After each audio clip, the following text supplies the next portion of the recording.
Hello and welcome to another episode of Not Too Deep. I'm your host, Grace Helbig. Very excited to have the one and only Miss Peppermint with us on this episode. You might know her from RuPaul's Drag Race. You might have seen her on Broadway in Head Over Heels. And you will definitely be hearing her on her upcoming album, A Girl Like Me, Letters to My Lovers.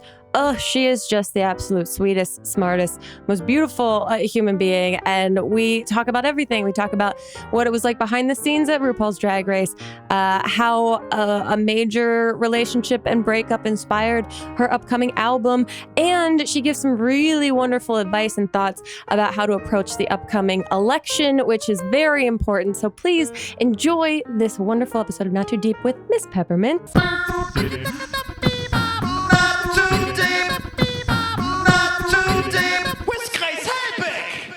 Miss Peppermint, I am so excited to have you and to talk to you about all of the exciting things happening for you in the strangest of times. But first of all, thank you so much for being here.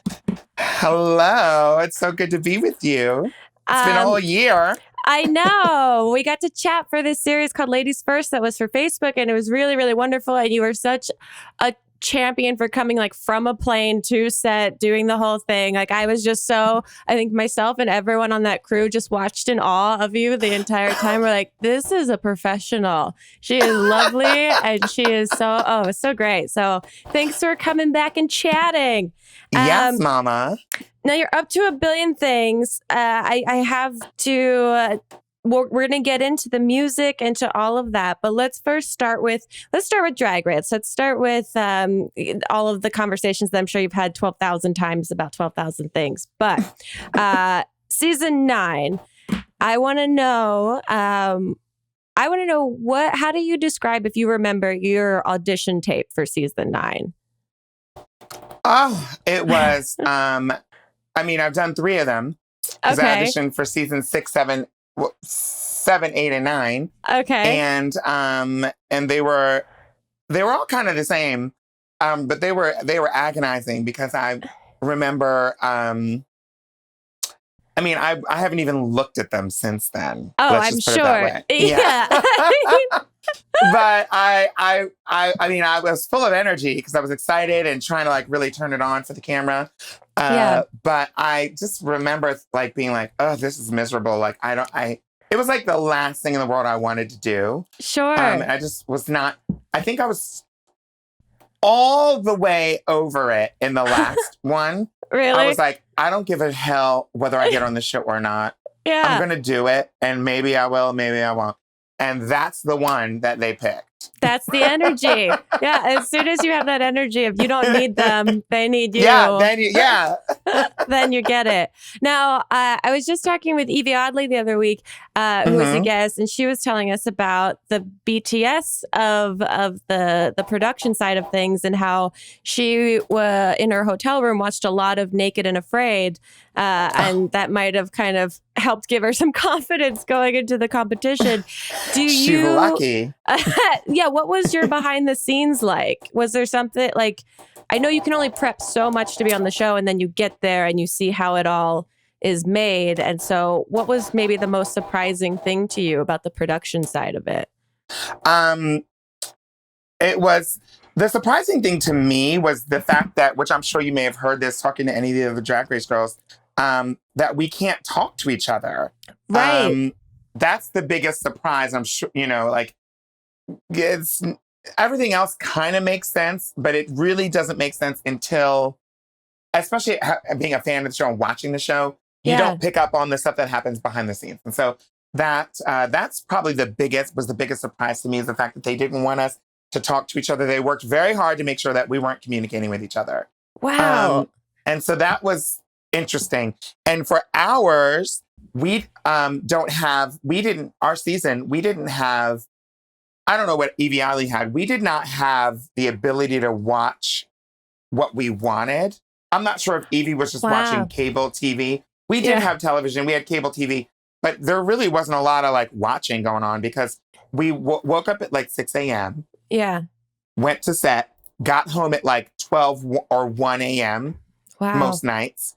And then we had to be up at 6 a.m. and again, like it was like a 6 to 7 hour period.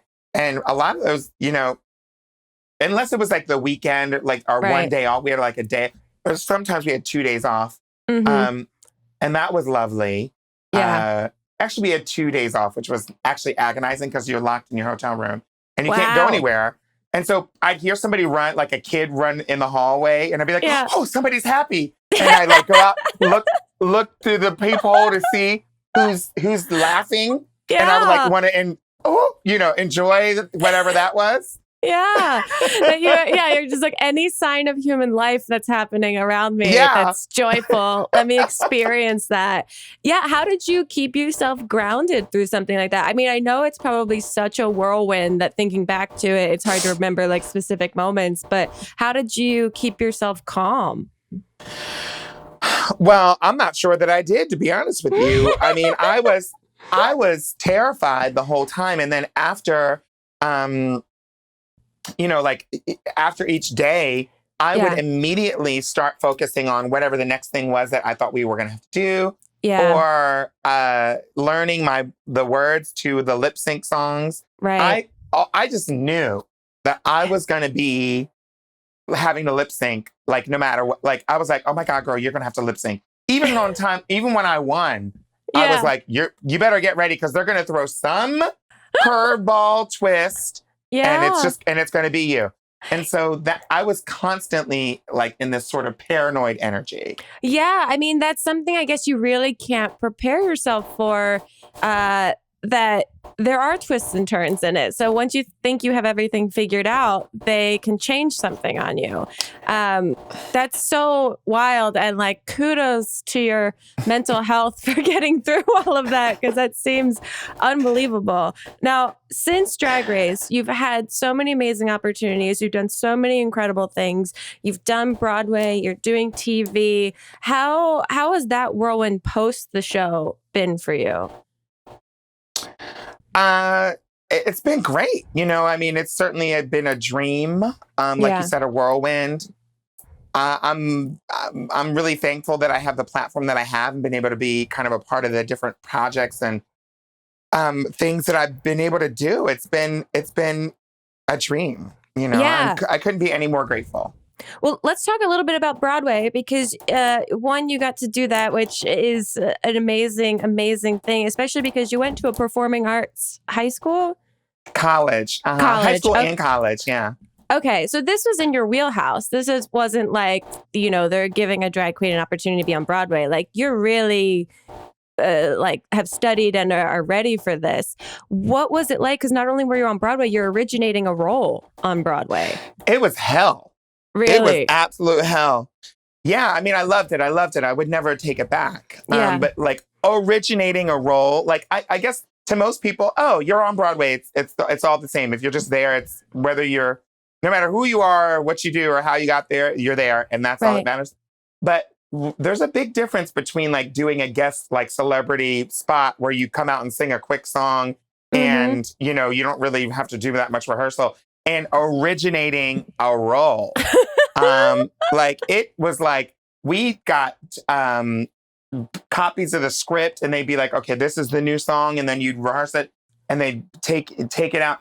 I remember we were in previews, which meant basically you're previewing it, but it's not officially open, and you're doing rehearsals all day from 9 to 5, and then you have a show that night. And then the next day you have another rehearsal. So it's rehearsal show for a month.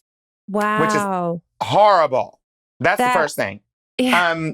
But then I remember we were in previews. We had just finished rehearsal, and they were like, oh my gosh, we need to do this new thing. We need to record something and have it play in the show.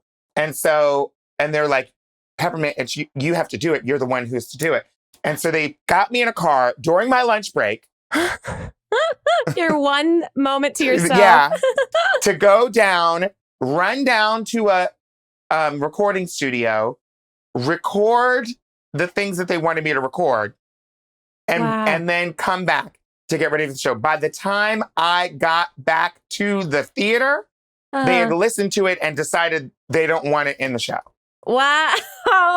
Oh, wow. I mean, so your patience are tested in so many ways.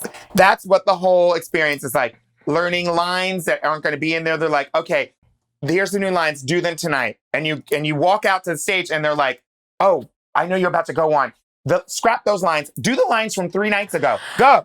Oh, and you're like, it was hell. It was like that.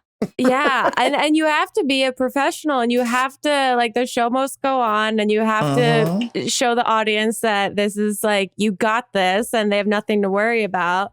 Were there any like moments on stage that either something went wrong or is it all?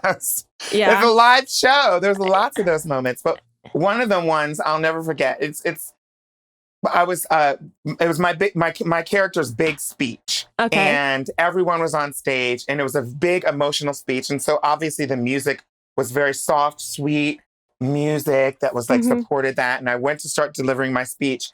And then that's what was supposed to happen. and the music, it's a live orchestra playing and just playing a keyboard. It's an electronic keyboard. So she, when she wants it to be like violins and sounding like soft music, she can do that. And then she wants to change it and have other stuff happening. And so I don't know what went wrong.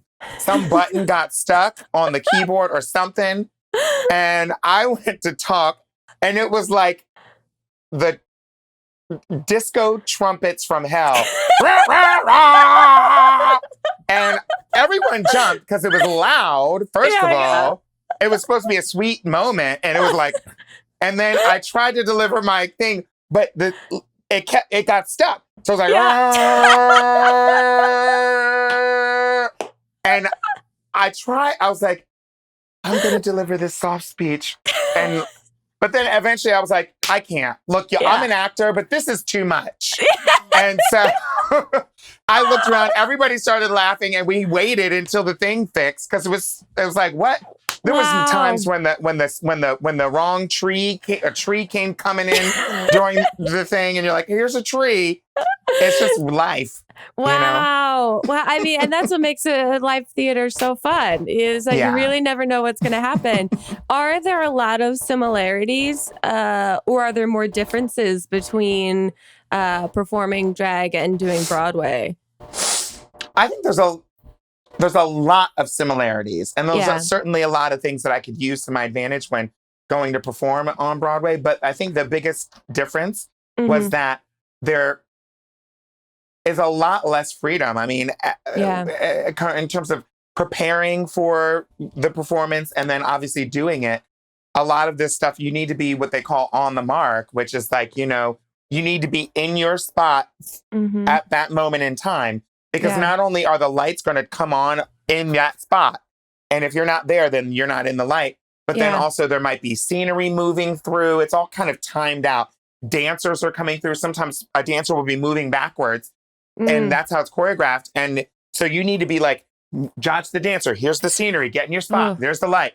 It's like that. It's like a moving machinery. It's like almost like being on a conveyor belt. Yeah. And so that's different than most drag performances where, I got my outfit and you have my song. I'll do what I want. And the spotlight follows me, Yeah, that's true. You have to follow the spotlight there. Now, you've done so much stuff. You've done Pose, you've done SNL, you've done all these like very wild, incredible things. And then this year happens, and there's a quarantine in place, and it's literally like screeching halt. How has that transition been for you? Because I admire the entire drag world's ability to adapt over the last few months. It's been incredibly inspiring to see how everyone is doing their gigs in different ways. How has it been for you? It's been the same. I mean, the beginning of the quarantine, probably for a lot, I think, honestly, clearly, when the pandemic first hit in the beginning of the year, everyone sort of was like, we were all kind of catatonic and stunned. And obviously, we needed to take our time and stay inside and follow the protocols. And so I did that. And New York, was particularly hit very hard. And so we were not even doing half the stuff that other people in other cities and states were doing. we were like, oh, we're stuck inside and we're stuck inside. And that's it. And so that was tough. You know, all my gigs. I mean, I was planning on releasing the album, touring, and doing shows earlier in the year. And obviously we had to stop all of that, and it wasn't safe and everything. And so that was tough. The first like month or so, I pretty much just sat inside and I ate way too many French bread pizzas, which I hadn't had in years. And I forgot how good French bread pizza is. Grace. Yeah, it is. It is so good.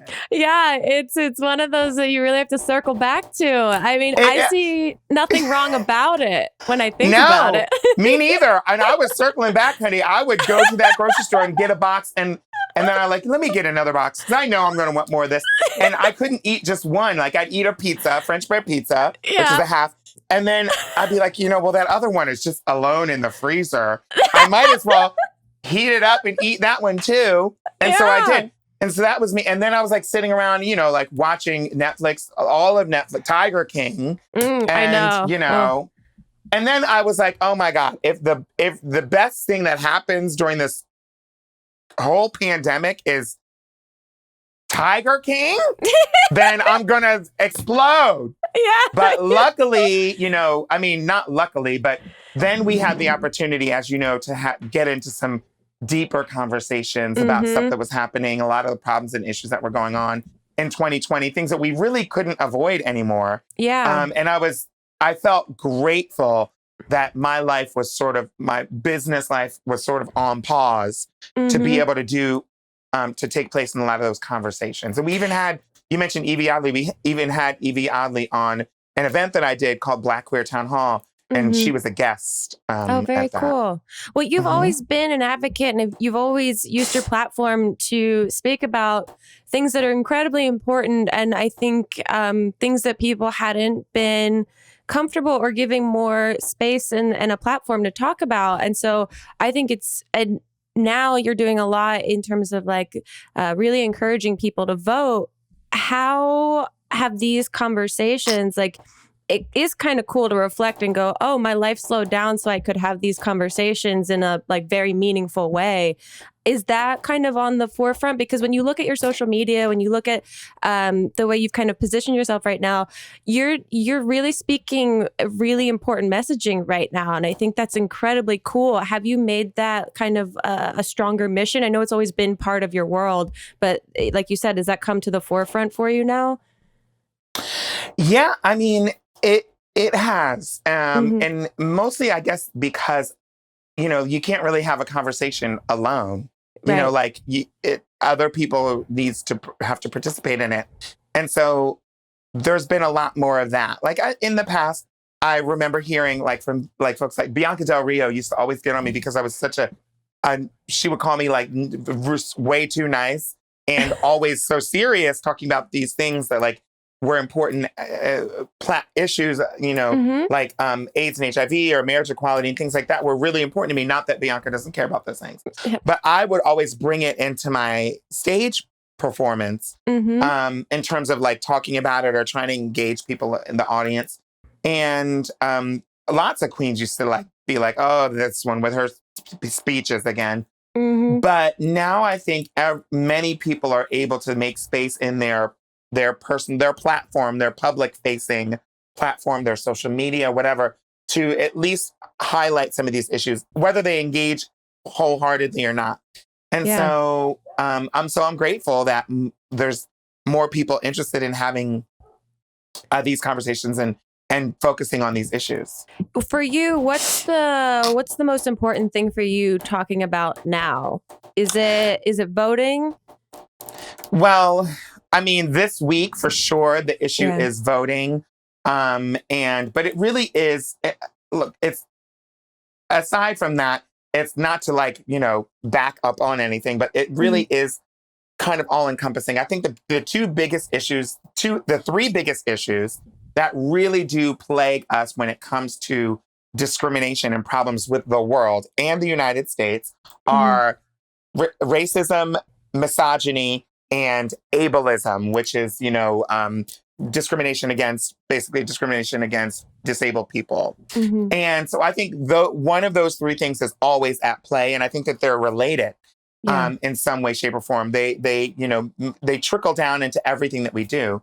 And so we have these systems that are in place, this way of life, these traditions in our country and in the world, whether it's employment or voting or things that are social or things that are in our family traditions, whatever they are, all of those three things are present at any given time.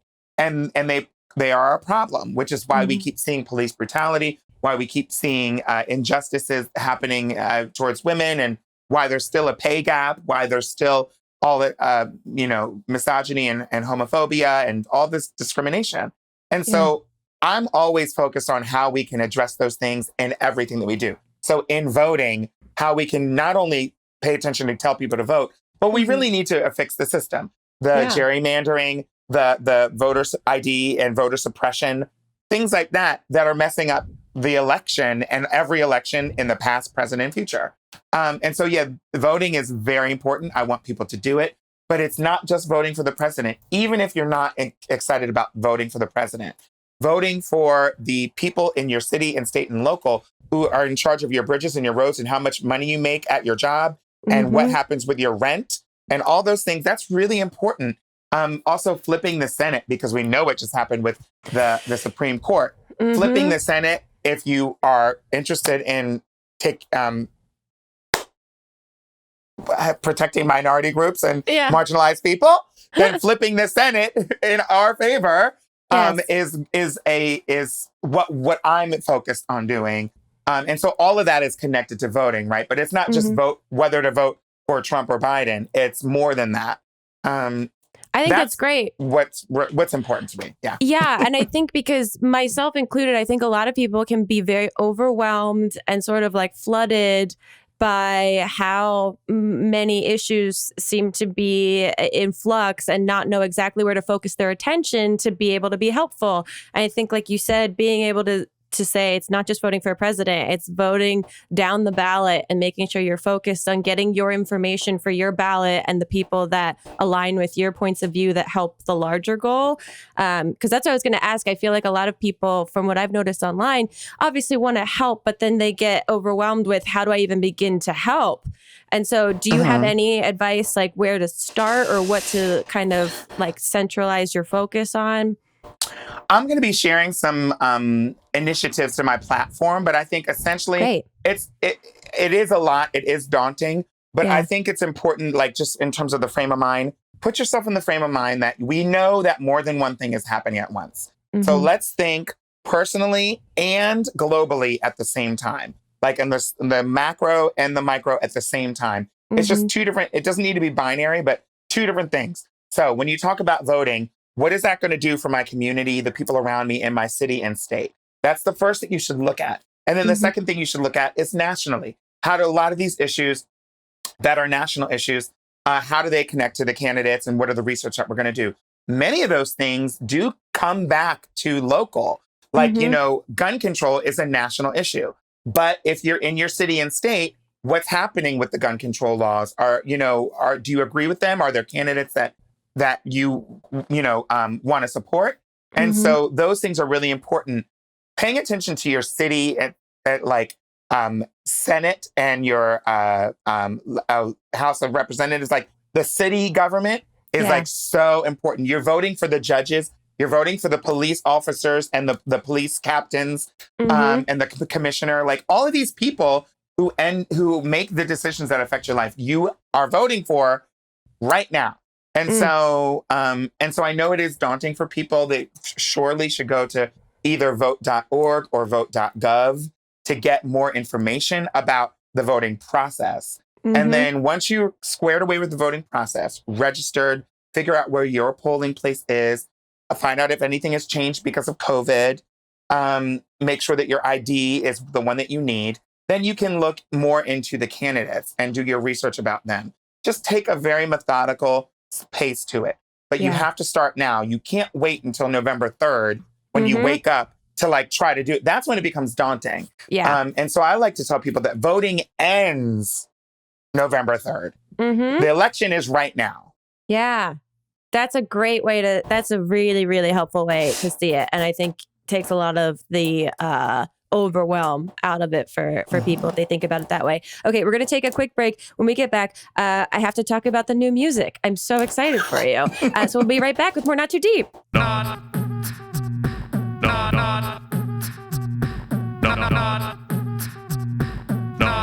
too deep. With Grace Helbig. Hi, friends. Grace Helbig here from the podcast Not Too Deep, which you are currently listening to, hosted by me, Grace Helbig. Just wanted to say a couple of things. One, thank you so much for listening. And two, if you are enjoying yourself to such a degree that you'd love to leave us a review on the Apple Store, that would be so appreciated, because again, you are very appreciated for giving us your time, your ears, your attention, whatever it may be. And that was my couple of things. Now back to me.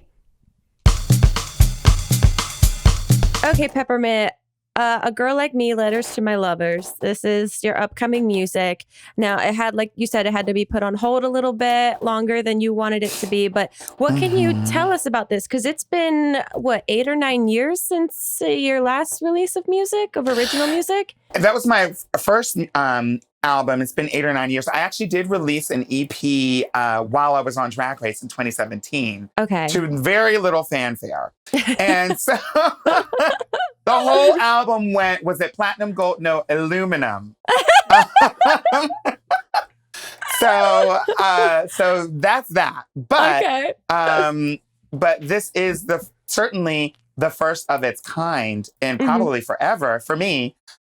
Because the other albums previously were mostly, although I've always had a song or two that was more sentimental and things like that, the albums overall were mostly drag albums, right? Sure. Like really focused on the drag aspect of my life and kind of the fun aspect, which is great. But I really wanted the opportunity to do something that last year and spilling into this year were just such a life-changing year for me, life-changing moments for me. I was in a relationship.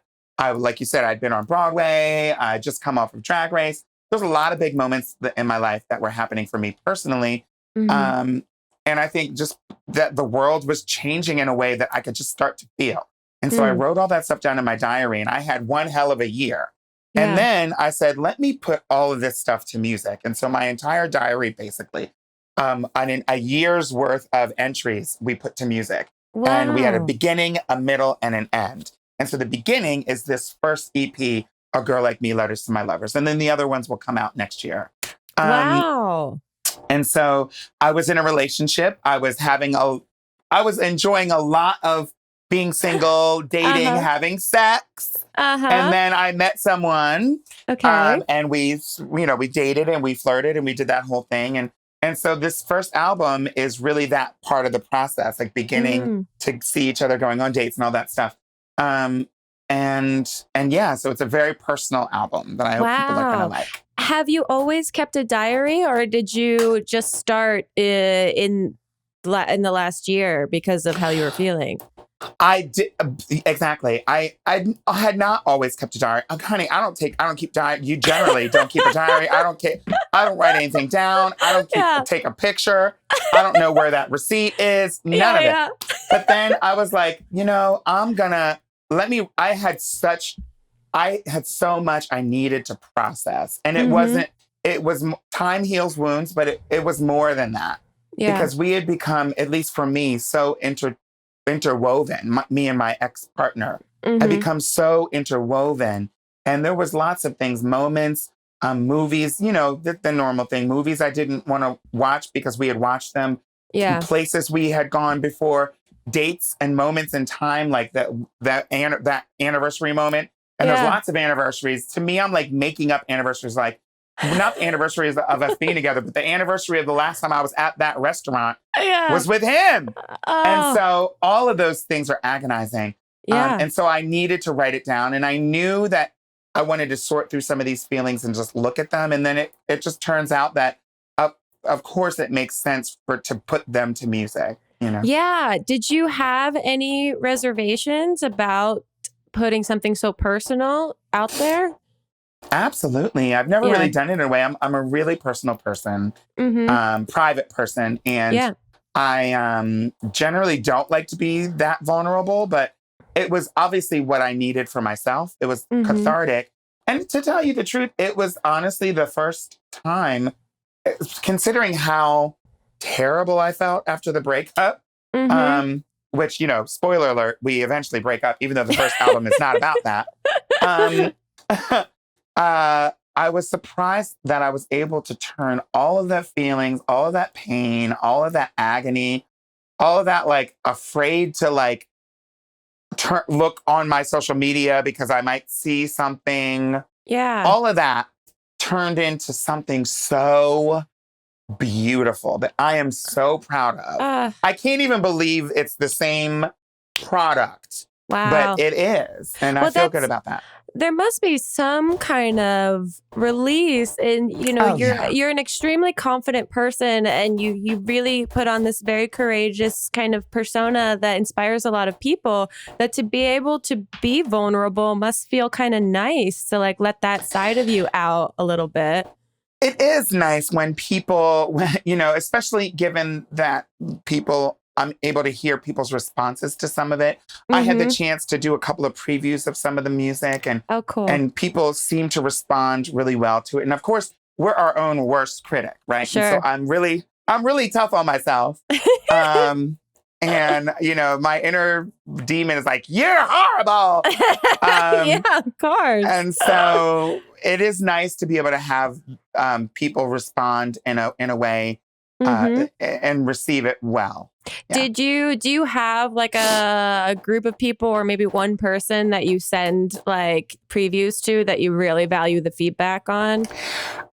Not in that way. Okay. It would be great if I was like, okay, here, like people that I have that relationship with. Of course, just people that I love and trust and whose opinions I appreciate. Yeah. But I was really secretive about the whole process until it was finished. Wow. Until it was ready. I'm like, okay, I'm premiering it tonight. Yeah. No one's heard it, but hopefully you'll like it. Wow. That's very, very cool. What has been, if there has been, the most surprising feedback to it? You know, the most surprising feedback to it is how it hasn't been, I can't say totally surprising, but how much people identify with it. I mean, I knew that they would. When you write about love and emotions, it's the universal subject, right? That's probably the most popular subject for music. Yeah. But hearing people talk about their experiences and how they've been able to resonate with the music and the lyrics has been great, especially people who don't even identify as queer or trans. Just hearing them say, oh, I've been exactly through that. Like the song, the first single that we released, Best Sex. Yeah. It's all about those fuckboys and, you know, being addicted to them. Yeah. Yeah, very relatable. Yeah. But that's fantastic. Did you have to get any sort of permission to release anything so personal about an ex? Or did you just kind of do your own thing? I told him just out of just sheer courtesy that I was going to be writing some material that was our experiences. But I don't use like his name and like address or number. Maybe I should and tell people, go get him! Go get him! I didn't though, because I'm a lady. Yeah. But so yeah, I don't think I was I'm that deep in. But we did have to get music permission because I have a cover on the album. Oh. So we had to get permission for that. I mean, that's the right kind of permission to get. Yeah. What's the plan? You've had to kind of reschedule the release of it, which must be frustrating and crazy. But so what's the plan now? Well, the plan was to go out on tour in the spring and summer, and I would have been on the road by now. And obviously release the album. So now the plan is we released our first single, Best Sex, at the end of September. The album comes out on October 16th. And so that's the plan. In addition to that, we have all types of juicy stuff. We have the music video for Best Sex comes out on October 9th. And then we were going to, it was kind of an accident. We were going to shoot a music video, and we ended up shooting a short film. Whoa, cool. Don't ask me how that happened. And that comes out at the end of around Halloween. Oh, that's so exciting. And like you said, this is a trilogy, right? So it's a trilogy. So part 1 is now, and then part 2 and 3 are later or next year. That's so I want exciting. it to take about a year because it took a year to put together. I'm going to release it over the course of a year. Oh, that's so wonderful. So people can know that they have at least a full year of content from you coming out. That's so exciting. And now you're also doing Pep Talks. So this is brand new. It's brand new, and you're doing this on Twitch. Now, what is this for people that don't know? So Twitch is an online, it's like YouTube, but it's like kind of right. private. It's like a streaming platform. It's like a streaming platform, yeah. And so I have this new show on Twitch called Pep Talks. It's a rehashing of my, I had a show on YouTube called Pep Talks where I would go around with all of my celebrity friends, and I would meet up with them or interview them remotely if we had to, and just talk and kiki and have a good old time. And so it's that. Plus, I've been one of the things I've been doing, which I think a lot of people have been doing, is watching a lot of movies during this pandemic and quarantine. And so I'm watching movies with my friends. Cool. We're starting with Black movie classics, some of the important Black movies that I think a lot of people haven't seen. Yeah. I think we're in that mind frame now where people are like, okay, I'm going to engage in some like Black content and see what's going on. And so I'm inviting a lot of these folks to do it. Of course, many of them are Drag Race queens. So our first guest is Alaska, where we're going to watch a raisin. Actually, our first guest was Alaska last week, and our next guest I think is Bob the Drag Queen, or Shea Coulee. It's either Bob or Shea. I don't remember who this week's, but it's every Tuesday at 7 p.m. Eastern. And people just need to go to my Twitch and follow me, which is all the same as my social media, Peppermint 247, and tune in and watch the show. So you're giving people something to listen to and something to watch. I mean, you're just providing like crazy for everyone right now. Thank you. Okay, we're going to take one last break. When we get back, I have some questions from Instagram for you. So we'll be right back with more Not Too Deep. Not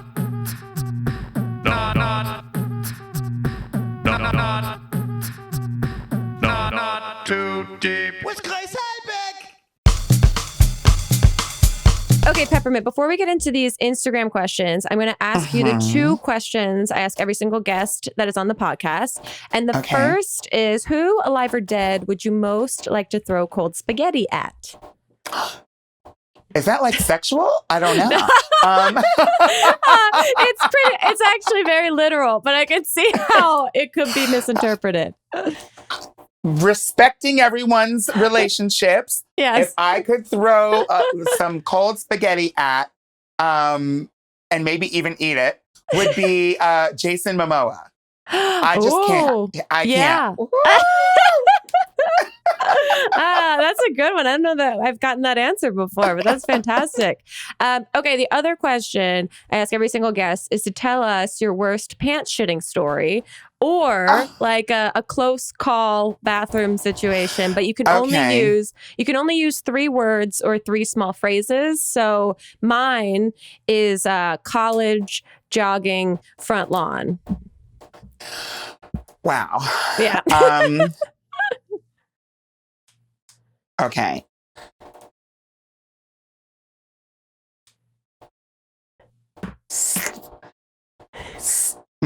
How do you, okay.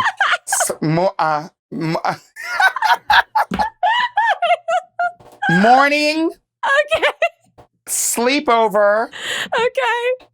Ex-boyfriend. Great.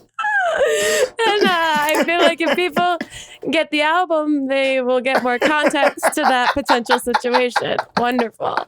Okay, let's jump into a few questions that came from Instagram. Mandy wants to know, what is your favorite way to do your makeup if you have one? Quickly. Quickly?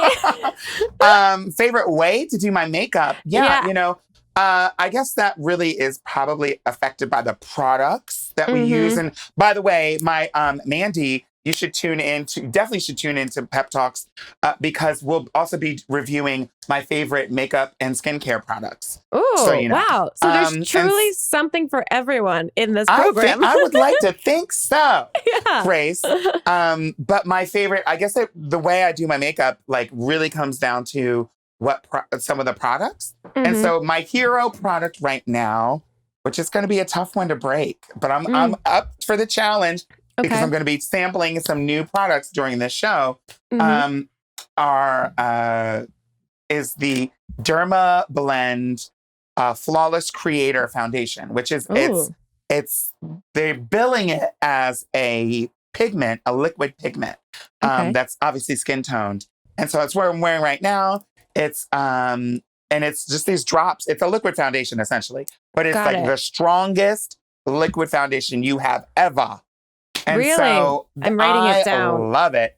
Flawless Creator. Trust me. One drop will do 2 drops. 2 drops. Let's be real. 2 drops.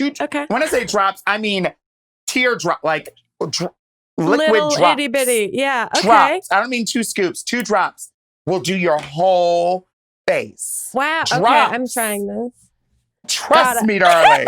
I'm like, what is this devil's work? Yeah. Okay, I have to see this for myself now. Okay, Sorry wants to know which queen would survive the apocalypse. Oh. Definitely Evie Oddly. Definitely Bianca Del Rio, because we can't get rid of her. Definitely, I would say Laganja, because she would be in a cave smoking somewhere. Yeah. And so those are my 3 picks. Love it. Exhausted in every way. Oh, and Trinity, because she's not even human. She's plastic. That's true. And plastic is around forever. Very true. Exhausted in every way wants to know, how do I find the confidence? Just the confidence? Just the confidence. Exhausted in every way. I would say that for me, the confidence comes from gratitude. I hope that doesn't sound too trite, but it really is like looking at it. The confidence, look, the lack of confidence is usually for me connected to what I think or about other people or what I think other people think about me, my connection to other people and the surroundings. So in the moments where I'm having a lack of confidence, I'm usually, what I try to do is just come closer to myself and look at what I have, what I contribute, my intentions, what I want for the world and other people and for myself, and what I'm grateful for that I already have. That really does center me all the time. Yeah. And I think it's one of those things that might seem so simple, so people overlook it from time to times, but being able to take that actual moment and, like you said, go in with yourself a little bit, I think that's super important. Pie Friend wants to know, is there anything you haven't done yet with your drag that you would really love to do in the future? I mean, you're doing so much. I'm like, what haven't you done? I would love to be able to be comfortable with doing, being a drag king, doing male drag. I think I'd love to try that one day down the road. Cool. Pipe Down wants to know, what do you think is the weirdest drag queen lingo? None of it. I love all of it. It all sounds very natural to me. Is there a phrase or anything that you find yourself using more than normal lately? I'll tell you the one that I was like, I missed the boat on. And I don't even think I don't even use it. I might have used it once. Is the word shook. I was not around when they invented that. And for me, shook literally was the past tense of shaking something. And so the first time I heard it was on Drag Race, not even from any of the queens, from some of the producers, and they were asking, they were like using this word, and I was like, And they were like, well, were you shook? And they wanted me to say it. And I was like, I don't even know what it means. Yeah. And then you're like, am I being pranked into using Yeah, a word what is that this I don't word? know? What does it mean? Yeah. I don't think you missed out on using that word, shook. Yeah, okay, good. Carly wants to know, what is the best thing that you learned about yourself while on Drag Race?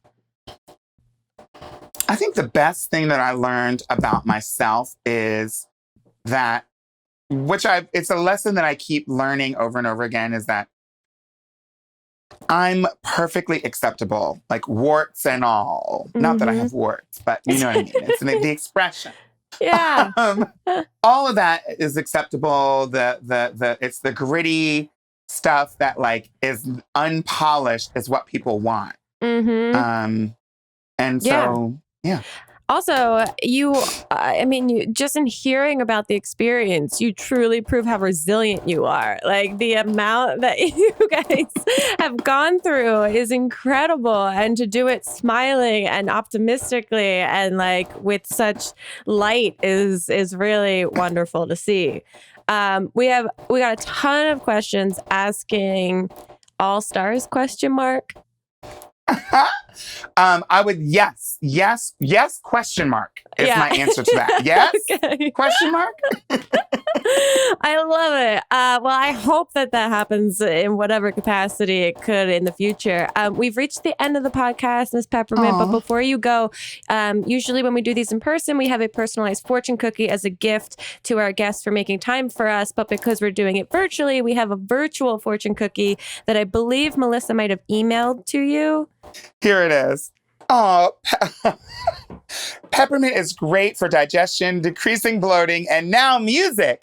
We are still waiting for WebMD to update this list of benefits. However, I love it. And I agree. Yay. Now, Peppermint, where can people find where you are, what you're doing, listen to the music, etc.? Well, they can find me just searching for Peppermint on all streaming platforms for the music. That's Apple, that's iTunes, that's YouTube Music, Spotify, all that stuff. You can find me in my Peppermint 247 on all social platforms and on Twitch every Tuesday at 7 p.m. for Pep Talks. Oh, that's so exciting because it's live every Tuesday, right? It's live, darling. Oh. So whatever happens, happens. Hopefully that keyboard player doesn't get me.